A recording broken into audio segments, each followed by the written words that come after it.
न्यायाधीशांनी केली होती आणि त्याच्यानंतरच हा सगळा पाठपुरावा करून न्यायाधीशांनी आधीच ठरवलेलं होतं की फाशी देण्यासाठी। नक्कीच आपण पाहतोय की अतिशय क्रूरपणे हत्या बलात्कार प्रकरण आहे। यामध्ये अनेक पुरावे जे आहेत ते आरोपीच्या विरोधात होते। चिमुरडी होती, तिला ज्या ठिकाणी ज्यावेळेस ती 3.5 वर्षाची चिमुरडी बलात्काराने हत्या केली, या प्रकरणाची दखल घेत खरं तर न्यायालयाने देशभरातील अशा प्रकरणाची दखल घेतली आणि हा आरोपी समाजाला कलंक आहे अशा प्रकारचे याच्यावर एकूणच यापूर्वीही त्याच्यावर जे गुन्हे होते त्याचीही दखल घेतली आणि साहजिकच या सर्वांच्या दखल घेतल्यामुळं आपण पाहतोय की जो युक्तिवाद झाला यामध्ये खरं तर त्या आरोपीवर कठोरात कठोर शिक्षा सुनावत या ठिकाणी त्याला फाशीची शिक्षा सुनावण्यात यावी यासाठी जे प्रयत्न करण्यात आले होते।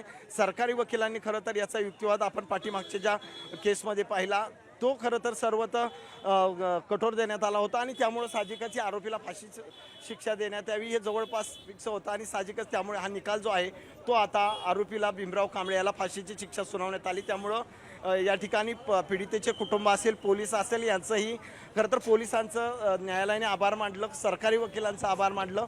एकूणच ही केस ज्या प्रकारे फास्ट ट्रॅक कोर्टात चालवण्यात आली, ज्या प्रकारे याचा निकाल देण्यात आला, 60 दिवसात हा निकाल कदाचित आपल्या राज्यातील ही पहिली केस असावी। 60 दिवसात याचा निकाल देण्यात आला, त्यामुळं याचं कौतुक जे आहे ते कोर्टाने केले। सर्व पुरावे गोळा करण्यात आले, पीएमचा रिपोर्ट असेल, CCTV असेल आणि त्या ठिकाणचे जे साक्षीदार असेल यांना वेळेत आणून 11 ते 6 कंटिन्यू याचं सगळं करून हा निकाल जो आहे तो सुनावण्यात आला। तर आपण बघू शकतो की सचिनने कोर्टरूममध्ये जे काय निरीक्षण आहेत जी न्यायाधीशांकडून नोंदवली गेली त्याचा उल्लेख केलेला आहे आणि आता काही वेळातच सरकारी वकील अजय मिसर जे आहेत त्यांची सुनावणी संपून बाहेर येताना दिसतील। आपण जर बघितलं तर आता कोर्टाच्या प्रवेशद्वारावर मोठ्या हालचाली ज्या आहेत त्या सुरू झालेल्या आहेत। अनेक नागरिक जे आहेत ते सकाळपासूनच या ठिकाणी थांबले होते आणि त्यांनी देखील समाधान व्यक्त केलेलं आहे। शिक्षेची गरज या नराधमाला जी शिक्षा पाहिजे होती, जी तो डिझर्व करत होता, तीच शिक्षा दिलेली आहे आणि आता त्यामुळे काही वेळातच सरकारी वकील अजय मिसर हे स्वतः खाली येतील आणि माध्यमांना प्रतिक्रिया देताना आपल्याला पाहायला मिळतील। पण तत्पूर्वी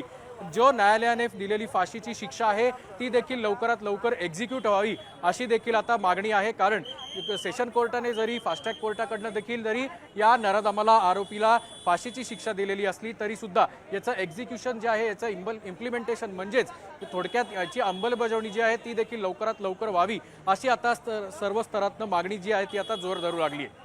नक्कीच आता याची अंमलबजावणी नेमकी कितपत वेगवान पद्धतीने होणार हेच पाहणं महत्त्वाचं ठरणार आहे। अखेर 2 महिन्याचा संघर्ष करत आपण पाहतोय या नराधमाला फाशीची शिक्षा तर सुनावण्यात आलेली आहे आणि फाशीची शिक्षा सुनावल्यानंतर पीडितेचे जे कुटुंबीय होते त्यांना अर्थातच अश्रू अनावर झाले होते, कारण की हा निकाल त्यांच्यासाठी अत्यंत महत्त्वाचा होता। त्यांचं लेकरू यामध्ये नाही राहिलेलं आहे, या नराधमानं त्याला गेलं आणि त्यानंतर आज त्याला फाशीची शिक्षा सुनावण्यात आलेली आहे। हे त्यांच्या एका संघर्षाचा पहिला टप्पा पूर्ण झालेला आहे। मात्र अजूनही फाशीची शिक्षा इम्प्लिमेंट होण्यासाठी वेळ आहे आणि याआधीचे आपण बरेच दाखले जर बघितले तर ही शिक्षा इम्प्लिमेंट होणं तितकंसं सोपं नाहीये। अनेक वर्ष जातात, किंबहुना ती रद्द सुद्धा होते। त्यामुळे नेमकं काय होईल हे पाहणं महत्त्वाचं ठरेल। ज्या पद्धतीने आपण सांगतोय की अजय मिसर जे आपले सरकारी वकील आहेत ते ही गोष्ट टाळण्यासाठी नेमकी काय करतील हे पाहणं महत्त्वाचं ठरणार आहे। सेशन कोर्टाने तर फाशी सुनावलेली आहे, यानंतर यापुढे काय निकाल दिला जातो हेही पाहणं महत्त्वाचं ठरेल। इम्प्लिमेंटेशन नेमकी कधी होईल हे पाहणं महत्त्वाचं ठरणार आहे।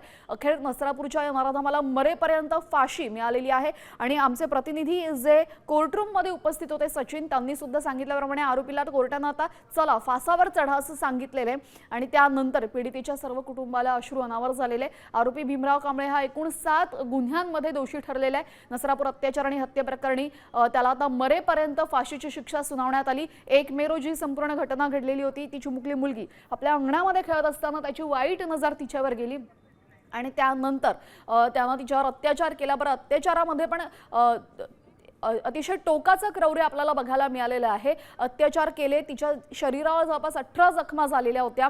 त्यानंतर तिच्या मृतदेहावर सुद्धा त्याने अत्याचार केले, मृतदेह लपवला शेणाच्या ढिगाऱ्याखाली आणि त्यानंतर सुद्धा त्यानं स्वतःची सारवासारव करण्याचा प्रयत्न केला होता की नाही मी तिला काही केलं नाही, मी तिला गायवासरू दाखवायला घेऊन गेलो आणि त्यानंतर पाय घसरला, मुलगी रडत होती। मात्र कोर्टानं न्यायालयानं त्याचा सर्व बनाव उघडकीस पाडला आणि फेटा आला। त्यानंतर आज कोर्टानं अखेर या नराधमाला फाशीची शिक्षा सुनावलेली आहे।